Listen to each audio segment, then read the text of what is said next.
Alors c'est parti, on va parler de création de marque. Ça c'est vraiment un sujet qui me tient à cœur. Je vous fais quelques petits rappels. Pourquoi vous êtes dans un esprit de marque? Parce que c'est un actif, mais aussi dans votre capacité à vendre, ça va être une réelle plus-value. Je vais préciser quelque chose qui est hyper important pour moi. Vous n'êtes pas des vendeurs Amazon. Il faut vous enlever ça de la tête, c'est quelque chose que j'entends trop souvent. Je suis vendeur Amazon, c'est presque un nom de métier. Pas du tout, mais vraiment pas du tout. Vous êtes un créateur de marque de cosmétiques, sport, ce que vous voulez, et vous décidez de vendre sur Amazon parce que c'est un très bon canal de vente.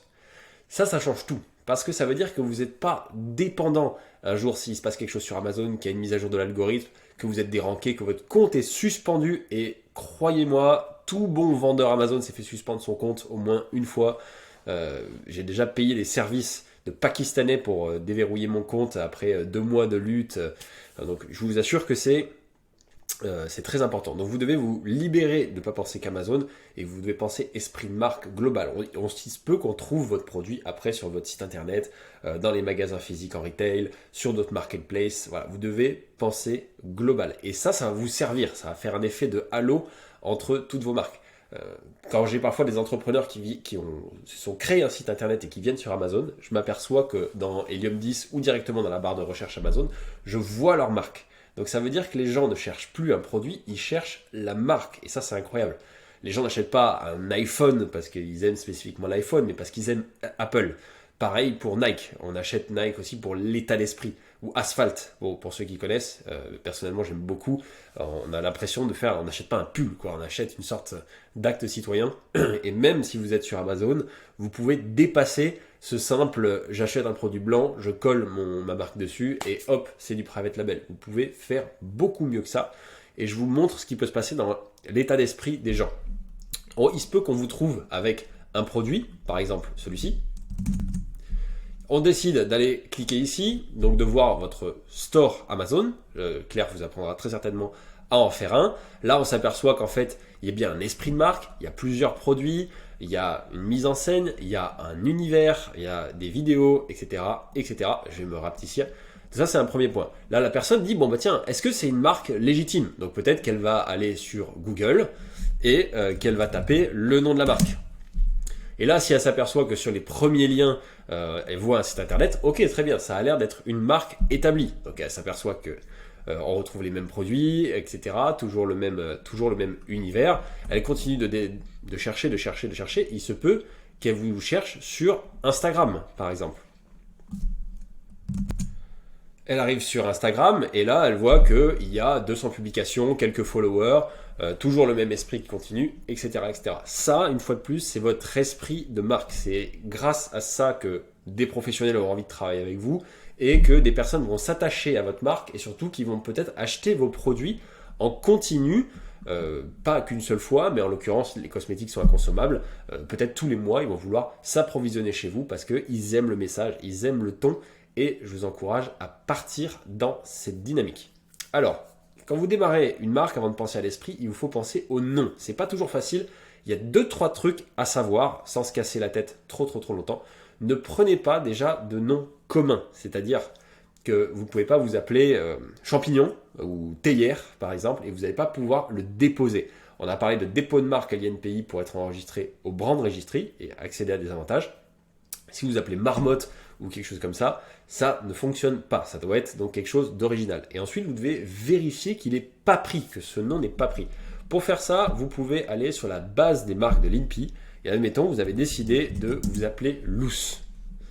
Grand bien vous fasse, c'est un très bon nom de marque. Vous arrivez ici, vous appuyez sur marque.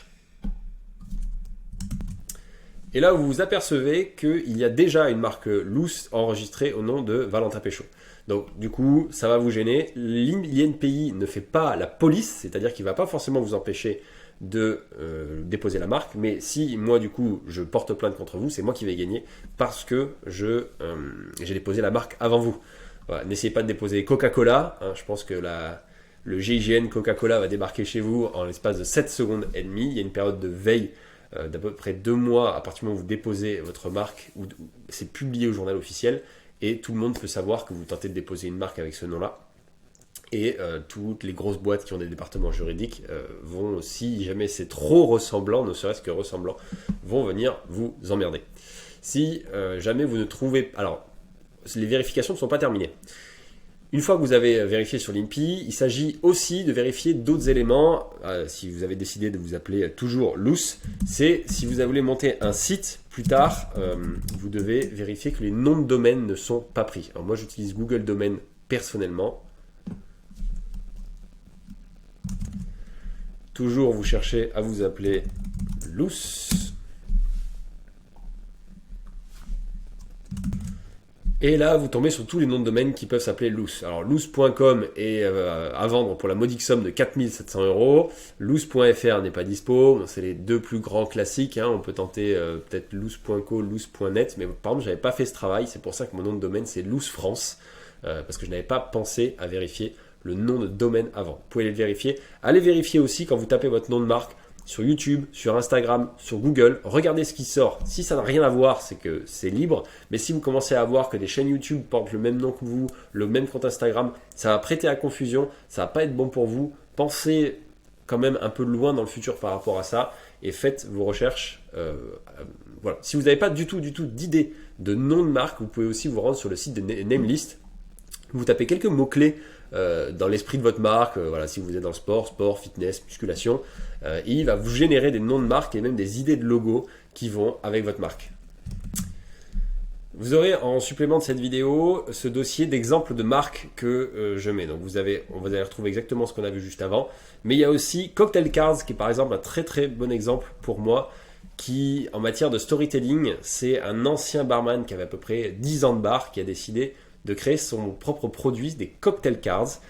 Donc tout simplement, vous tirez une carte et vous avez un cocktail à réaliser. Et ça a fait ce qui est très intéressant. Il a tellement bien monté sa marque autour de lui, autour de son histoire, qu'il a fait un crowdfunding. C'est-à-dire que c'est la communauté qui a financé son projet et qui a financé son stock surtout.